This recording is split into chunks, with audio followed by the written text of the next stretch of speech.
Good morning, class 5th.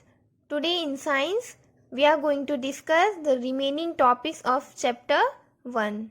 Okay? Crops. We get most of our food from plants. The plants that are grown and cultivated at one place on a large scale during a particular period are called crops.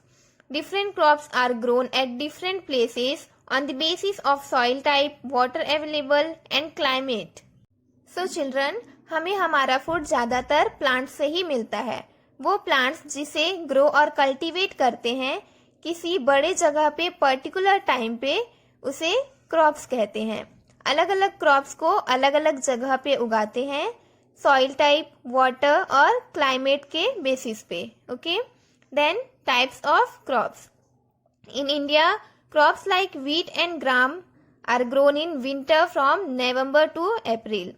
They are called Rabi crops. These crops do not depend on monsoon.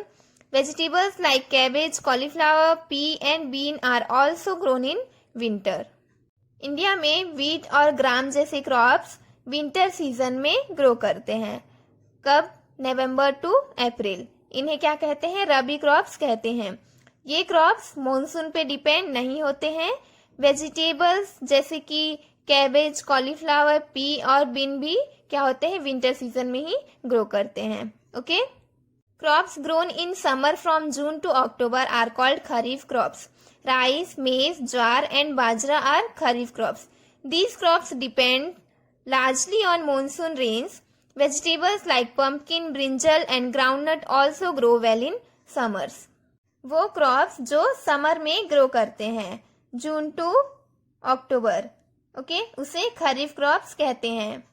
Rice, maize, ज्वार और बाजरा खरीफ crops कहलाते हैं. Okay, ये crops monsoon पे depend होते हैं. Vegetables जैसे कि pumpkin, brinjal and groundnut, ये भी क्या है? समर में ही ग्रो करते हैं. Okay, then healthy crops. Crops need to be grown on a very large scale to feed the entire population of a country.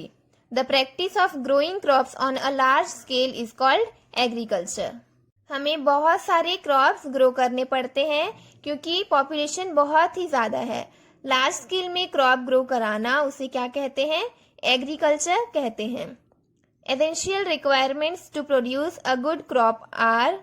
अच्छे क्रॉप्स ग्रो करने के लिए कुछ ज़रूरी चीजें होती है, जरूरी रिक्वायरमेंट्स, उसे देखते हैं. First one is farmers should have knowledge about the soil, climate and season for growing different crops.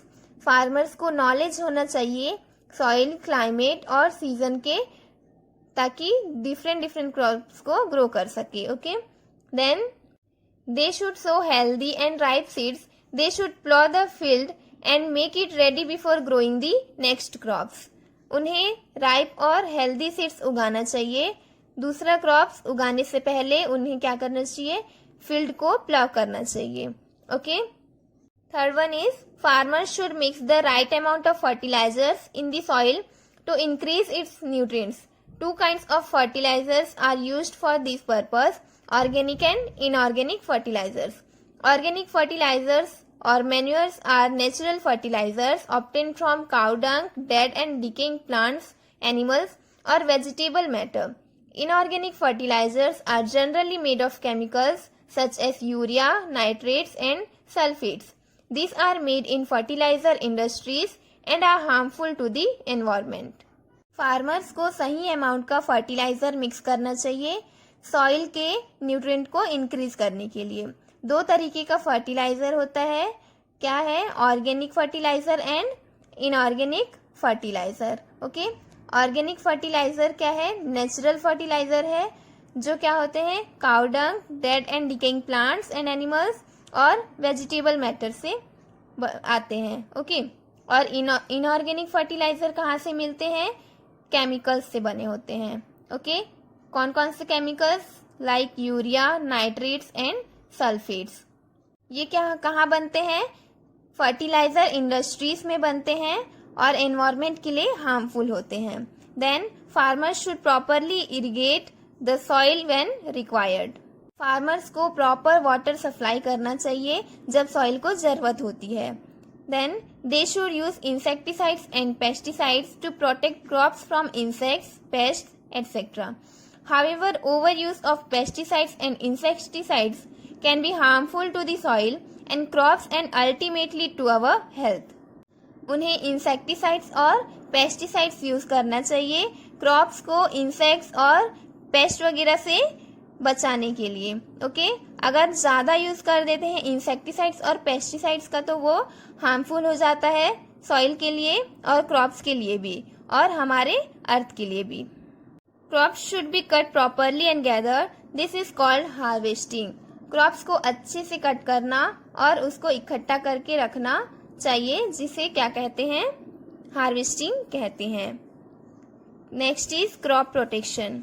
Crop protection includes protecting the growing crops against insects, diseases, weeds, fungi and other undesirable pests by using insecticides and pesticides. Crop protection में क्या होता है, crop को कैसे protect करना. Okay, crop protection में growing crops को protect करना होता है इंसेक्ट से और डिजीज से, वीड से, फंगई से और दूसरे अनडिजायरेबल पेस्ट से. किस चीज को यूज कर insecticides and pesticides. Okay, grazing animals such as cows and goats and animals like rats, birds, squirrels and moles eat up fruits and crops. They should be kept away from the fields. Students, कुछ animals जैसे कि cows, goats, rats, birds, squirrels, moles, ये सारे animals क्या करते हैं, grazing animals हैं ये fruits और crops को खा जाते हैं, इसीलिए इन लोगों को field से दूर रखना चाहिए. Okay, then insects like caterpillars and grasshoppers and microbes like bacteria and viruses cause disease in crops. Pesticides, insecticides और fungicides are used to kill them. कुछ इंसेक्ट्स होते हैं जैसे कैटरपिलर, ग्रासहॉपर और माइक्रोब्स भी होते हैं, बैक्टीरिया और वायरस. ये क्या करते हैं, क्रॉप्स में डिजीज कॉज करते हैं. ओके, इन्हें क्या किया जा सकता है, पेस्टिसाइड्स, इंसेक्टिसाइड्स और फंगिसाइड्स यूज करके किल किया जा सकता है. ओके, तो ये था क्रॉप प्रोटेक्शन की क्रॉप को हम किस किस तरीके से बचा सकते हैं. Okay, so students, we will discuss last topic in next class.